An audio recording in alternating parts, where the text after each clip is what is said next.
참 예수님, 오늘 왜 이렇게 많이 들어오셨어요? 연휴 기간인데 어디 놀러 가지 않으셨어요? 네, 날씨가 참 좋죠? 네, 이제 봄 날씨가 돌아온 것 같습니다.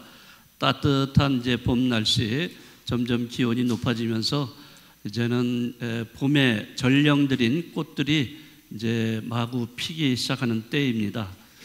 네, 연휴 기간이라서 또 내일까지 쉬실 텐데 많이들 어디 여행을 가지 않았을까 이런 생각을 해서 오늘 좀 너무 적게 오시면 어떡하나. 저는 항상 주일마다 이렇게 걱정을 합니다. 근데 또 이렇게 또 마주 대하면은 그래도 많이들 이렇게 오셔요. 네, 주일미사 빠지면 안 되죠? 네, 여러분들은 아주 잘 지키시는 그런 분들이라 생각을 합니다. 네, 그래도 내일까지 또 쉬는 때니까 여러분들 또 건강하게 잘 기쁘게 쉬시면 좋겠습니다. 오늘 루카 복음에 있는 말씀을 같이 묵상을 해보겠습니다. 네, 오늘 여러 가지 비유 말씀들이 이렇게 나열되어 있는데 사실은 이것을 그 하나의 내용상으로는 하나입니다. 네, 같은 내용인데 네, 여러 가지 이야기들이 서로 이렇게 구성이 되어 있습니다. 그래서 잘 우리가 묵상을 해보면 이게 하나로 일괄된 그런 내용이라는 것을 알 수가 있습니다.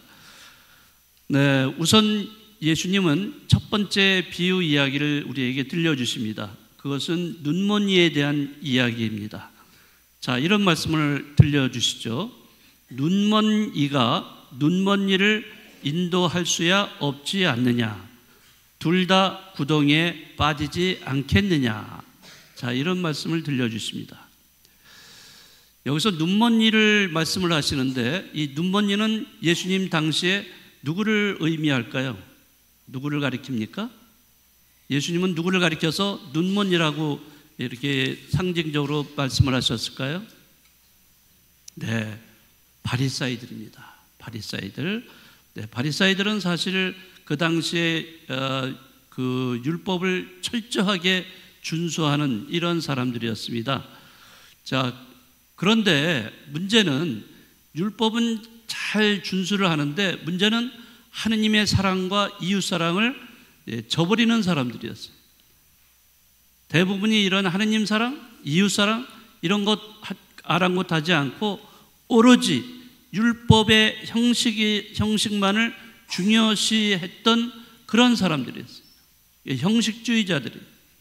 그래서 예수님은 이런 사람들을 뭐라고 그랬냐면 위선자들이다 라고 이렇게 말씀을 하셨습니다. 그리고 오늘 같은 경우는 오늘 이 바리사이들을 향해서 뭐라고 하셨냐면 눈먼 자들이다 이런 말씀을 들려주십니다. 그들은 눈이 멀었어요. 그런데 문제는 눈이 멀어 있는데도 불구하고 다른 사람들, 눈이 먼 다른 사람들을 이끌고 있다는 거죠. 자기네들이 그 지도자들이라고 해서 행세를 하고 있다는 거죠. 그러니까 지도자, 종교 지도자로 행세를 하다 보니까 무슨 꼴이 되냐면 눈먼 사람이 눈먼 사람을 인도하는 꼴이 돼버리고 있다는 거죠.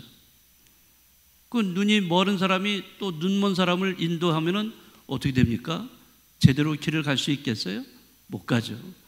구덩이에 빠져버리고 만다는 것입니다. 예수님의 이러한 비유 이야기를 우리가 묵상하면서 저는 제 자신을 한번 돌아봤습니다. 저는 사제로 지금 40년째 살아오고 있습니다. 자, 이렇게 사제로 살아가면서 저는 제 자신이 눈먼 지도자가 아닐까, 눈먼 인도자가 아닐까 이런 생각을 하면서 반성을 하게 됩니다. 제가 눈이 멀어 있는데 제가 누구를 인도하겠다 이렇게 할 수 있겠는가? 어느 때는 신자 여러분들에게 남을 미워하지 말고 정말로 그 남을 용서해야 된다. 남의 잘못을 용서하라 이렇게 말씀을 드리지만은 정작 제가 정말 그렇게 하지 못하는 모습을 발견할 때도 많이 있어요. 남의 흉을 보거나 남을 비난하지 말라고 신자 여러분들에게 말씀을 드리면서도 저는 그렇게 하고 있는가? 가만히 저 자신을 들여다보면 그러지 못하다는 그런 생각 때문에 저는 저 자신이 위선자다라는 이런 생각까지도 들게 됩니다. 저도 이렇게 눈이 멀어 있는데 남을 인도한다는 것이 가당한 일인가? 라는 의문을 갖게 되는 것입니다. 어쩔 수가 없어요. 그런 생각을 가질 수밖에 없습니다. 여러분들은 저를 어느 정도 본당 신부라고 알고 계시겠지만은 제 자신만큼 알지는 못하실 거 아니에요. 그러니까 어떤 때는 내가 위선자 같은 그런 모습을 보일 때도 있는데 신자 여러분들 앞에서 이렇게 당당하게 어떻게 얘기할 수 있을까? 이제 그런 면에서는 굉장히 저도 상당히 갈등을 겪을 때도 많이 있습니다. 그래요. 또 주변에 보면은 눈이 멀어 있는 사람들이 참 많은 것 같다. 이런 생각이 좀 듭니다. 그러면서도 자신의 사회적인 신분을 앞에 내세우면서 저마다 다른 눈먼 사람들을 인도하는 그런 어리석음을 저지르고 있는 경우가 얼마나 많이 있는가. 이런 것을 또 주변에서도 많이 보게 돼요. 모순이죠. 얼마나 모순 덩어리예요. 눈이 멀어 있는데 눈이 먼 다른 사람을 자기가 인도하겠다고 한다는 것은 정 모순입니다. 그래서 먼저 자신이 눈이 멀어 있는가 아니면 제대로 눈을 뜨고 있는가 이거를 우리는 반성하고 성찰을 해야 된다고 하겠습니다. 그렇게 반성하고 성찰하는 사람이 다름이 아니라 신앙인들이에요. 우리가 신앙을 가지고 있기 때문에 그것을 할 수가 있는 겁니다. 그러나 신앙이 없는 사람들은 물론 모두가 다 그렇다는 건 아니지만은 이 신앙이 바로 그것을 인도해 주기 때문에 그렇습니다. 예수님은 오늘 복음에서 계속해서 또 다른 비유 이야기를 들려주십니다. 그것은 바로 들보와 티끌에 대한 이야기입니다. 자, 이 이야기는 아까 말씀드린 눈이 먼 사람들에 대한 비유 이야기를 좀 더 구체적으로 우리에게 말씀해 주시는 내용입니다. 예수님은 제자들에게 이렇게 말씀하시죠. 너는 어찌하여 형제의 눈 속에 있는 티는 보면서 네 눈 속에 있는 들보는 깨닫지 못하느냐.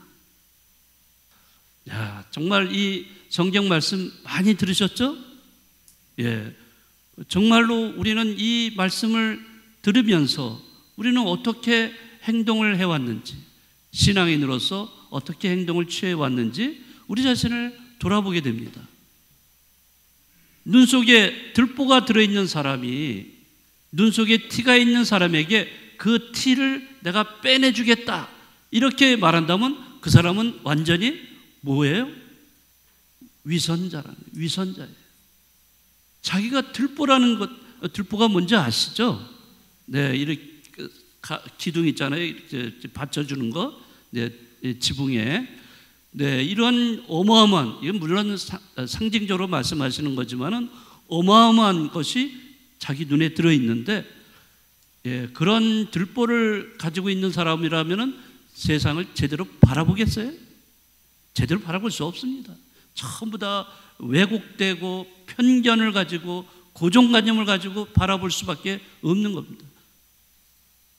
그런 자기의 어떤 그 잘못된 것들이 큰데 다른 사람들의 잘못을 지적을 할 수 있을까요? 자, 여기서 그 들보는 큰 잘못이라는 것을 상징적으로 이야기하고 있고요. 티끌은 아주 작은 잘못을 말하고 있습니다.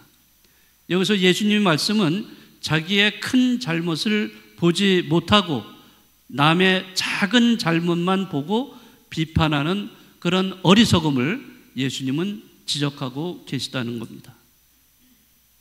남의 눈에 티를 가지고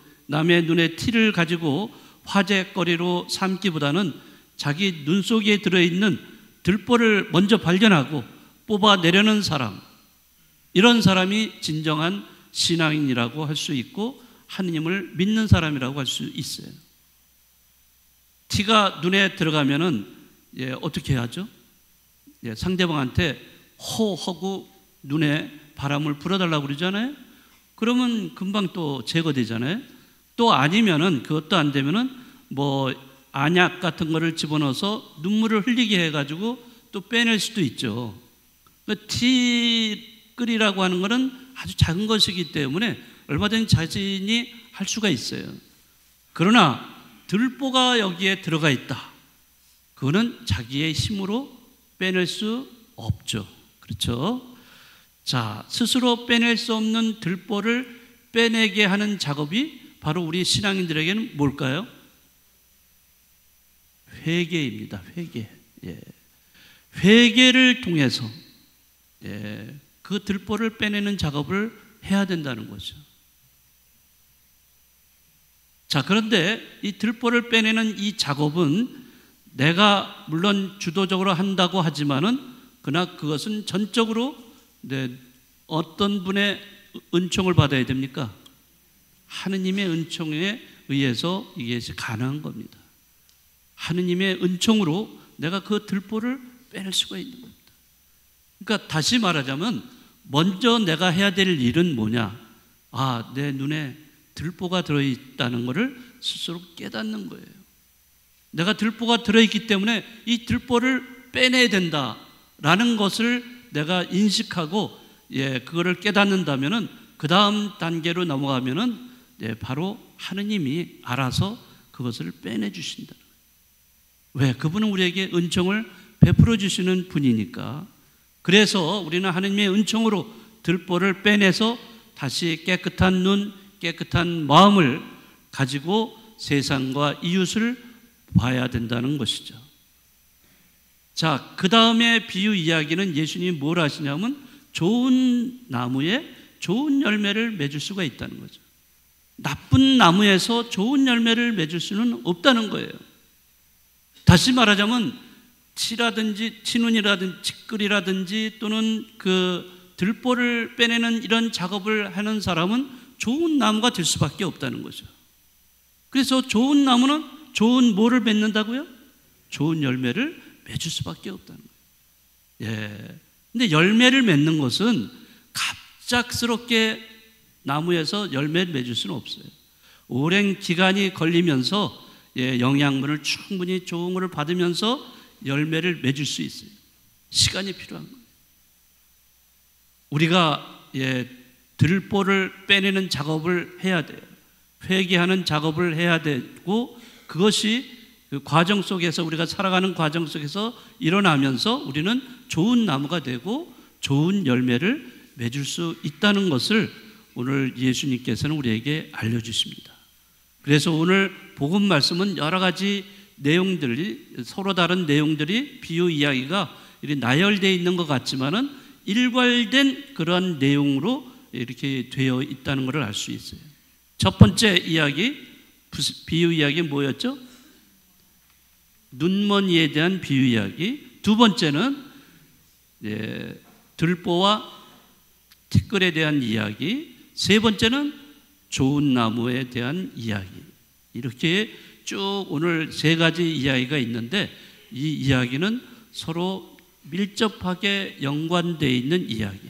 그래서 우리는 정말로 그 자신의 그런 그 위선적인 모습을 발견해야 돼요. 그리고 자기 눈에 들어있는 티끌을 뽑아내는 남의 티끌만을 바라보지 말고 자기 눈에 들어있는 들보를 깨닫고 그거를 끄집어내는 작업을, 즉 회개하는 작업을 해내야 된다는 거죠. 이러한 과정 속에서 좋은 나무가 되고 좋은 열매를 나중에 맺게 되는 사람이 될 수 있다는 겁니다.